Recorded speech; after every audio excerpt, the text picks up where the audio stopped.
And so it does feel like we're at this kind of intersection or this, precipice of like a new era in economic data.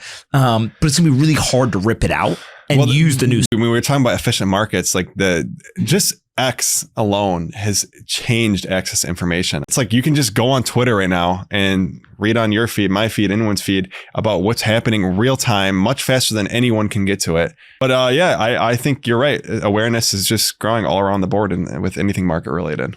Let's talk about the banks. Obviously, we saw, I think, 3 of the 5 largest banking failures over the last 2 years or so. And I think there's a lot of people who are very worried. Balaji Srinivasan had the famous, Bitcoin's going to $1 million. I bet $1 million on it. That didn't happen. But I think his point around like the bank's unrealized losses that brought a lot of attention to it.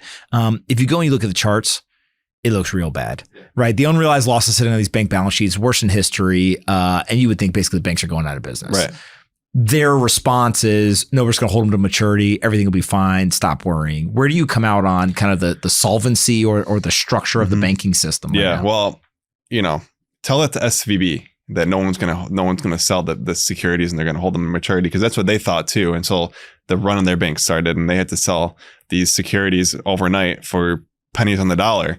So I think a lot of banks bought a bunch of bonds, treasury bonds, you name it, and these securities back when rates were low, thinking that we're going to stay in a low rate environment for a long time because inflation was transitory according to the Fed. And that's not what happened. And now we have $500-600 billion, maybe more, of unrealized losses on banks' balance sheets, which, by the way, a lot of those are on small banks, regional banks that also hold 70% of commercial real estate debt. With these commercial real estate, if you look at commercial real estate, I mean, honestly, it gives 2008 a run for its money. That's how bad it's been for office buildings, for example.